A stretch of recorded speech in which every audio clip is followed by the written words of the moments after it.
কুম্ভ মেলা 2025 আর তার সাথে ত্রিবেণী সঙ্গমে পূর্ণ স্নান। একদিন তো দূরের কথা, এক সপ্তাহ তোমার কম পড়ে যাবে এই সম্পূর্ণ মেলাটি ঘুরে দেখতে।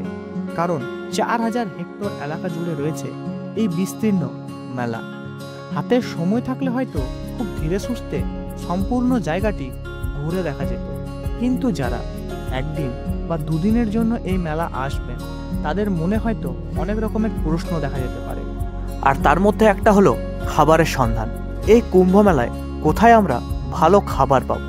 আর তাই আজকের এই ভিডিওটি কুম্ভ মেলায় খাবারের সন্ধানে। তো চলো আর দেরি না করে শুরু করা যাক। এই কুম্ভ মেলায় কোটি কোটি মানুষের সমাগম হচ্ছে।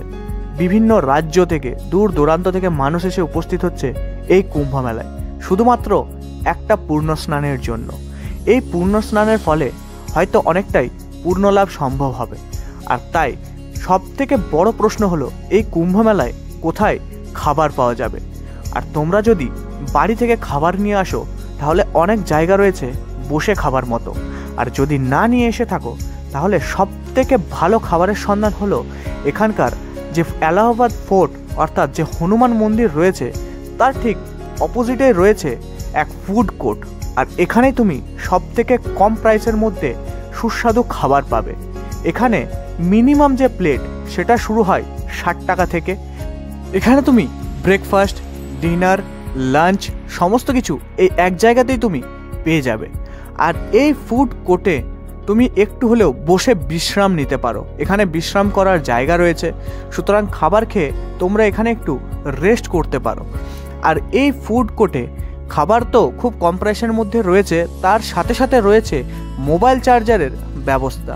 এখানে তোমরা খাবার খাওয়ার সাথে সাথে নিজের ফোনকেও চার্জ করে নিতে পারো।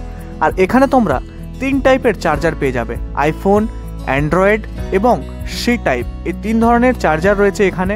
আর সাথে সাথে খুব ফাস্ট চার্জিং অর্থাৎ 100 ওয়াট চার্জার রয়েছে।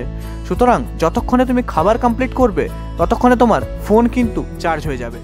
তো ফ্রেন্ডস দেখো, এই কুম্ভ মেলায় খাবারের জন্য সব থেকে ফার্স্ট তোমাদেরকে এসে উপস্থিত হতে হবে যে হনুমান মন্দির রয়েছে বা এলাহাবাদ ফোর্ট যেটা রয়েছে সেখানে এসে উপস্থিত হতে হবে।